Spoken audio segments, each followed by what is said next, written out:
Hello mga Marites! Sa lahat po ng mga dakilang ina, happy Mother's Day po sa inyong lahat. Saludo po ako sa inyo.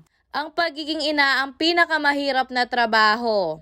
Magbubuntis, manganganak, mapupuyat sa pag-aalaga ng bata at pag-aasikaso sa pamilya. Kahit anong hirap, bigat, sakit, titiisin ng isang ina para sa pamilya. Minsan tumatatak lang sa atin yung pagpuputak ng mga nanay. Pero hindi natin nakikita yung pagod, hirap at sakripisyo ng mga nanay. Dumarating pa sa puntong nagagalit tayo sa kanila. Sinasagot-sagot at natitake for granted pa sila. Pero kahit ganun yung nagagawa natin sa kanila, hindi nababawasan yung pagmamahal nila sa atin. Bagkus titiisin ng nanay yon. Gigising pa rin si nanay para ipagluto kayo ng almusal. Para i-ready yung mga babaunin at gagamitin nyo sa school at sa trabaho. Maglilinis, maglalaba at magluluto pa rin si nanay. Para malinis ang bahay na uuwian nyo. Para may makain kayo at may masuot kayo. Pero minsan hindi nyo napapansin yon. Puro kayo reklamo kay nanay. Marating pa sa puntong yung mga sahod na binibigay nyo, kinukwenta nyo. Pero sa totoo lang, hindi naman sapat yung binibigay nyo at hindi rin nila alam kung paano nila pagkakasyahin yung budget na yon. Yung mga perang binibigay nyo, alam nyo, pero yung mga kinakain at ginagastos sa bahay, hindi nyo nakikita yon. Tatanungin pa si nanay kung saan dinadala yung pera samantalang hindi naman sapat yung nabibigay sa kanya. Si nanay bago niya bilhin yung para sa sarili niya, uunahin niya yung para sa pamilya niya. Pag may gusto si nanay para sa sarili niya, pag-iisipan niya munang 10 beses bago niya bilhin. Dahil mas uunahin niya yung para sa pamilya niya kesa sa sarili niya. Nagagalit pa kayo pag meron siyang bibilin para sa sarili niya. Kaya si nanay minsan kinikimkim niya na lang lahat. Kaya hindi nyo masisisi si nanay kung minsan nagpuputak-putak na siya. Dahil dun niya lang nalalabas yung galit at pagod niya. Tapos aawayin pa si nanay at sasagot-sagutin lang.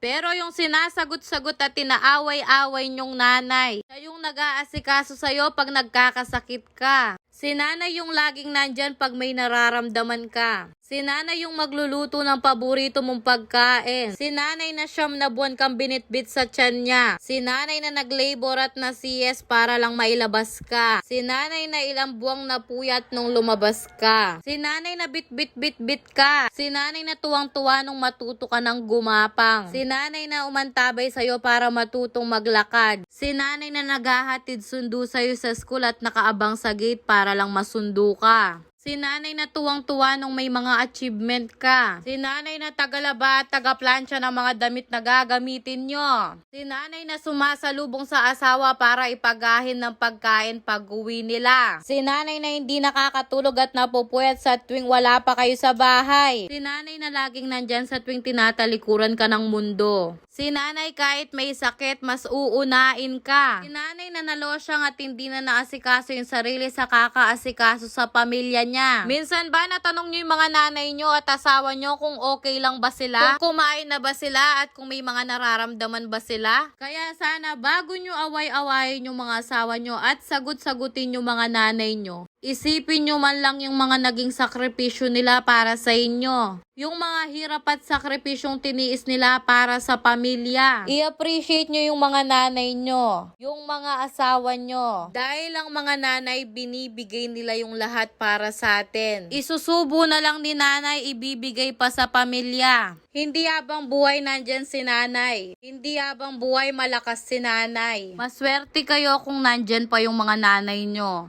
Kaya habang nandyan pa si nanay, iparamdam nyo sa kanila yung pagmamahal nyo. Dahil deserve ni nanay yon. Kaya imbis na magreklamo ka, magalit at magtampo kay nanay, isipin mo lahat ng sakripisyo niya para sa inyo. At kung si nanay hindi niya na kayang pakainin yung sarili niya, maglakad, maligo, magpunta sa banyo, ikaw naman ang mag-asikaso kay nanay. Dahil nung maliit ka, hindi nagreklamo si nanay. Dahil si nanay lagi siyang nasa tabi mo. Dahil si nanay binuhos niya lahat ng pagmamahal niya sa inyo. Kaya ngayong Mother's Day, i-appreciate natin ang mga nanay. Dahil walang makakaigit at makakatumba sa pagmamahal ng isang ina. Kaya sa lahat po ng mga nanay dyan, happy Mother's Day po sa inyong lahat at saludo po ako sa inyong lahat. Sa nanay ko na nasa heaven na, happy Mother's Day, ma.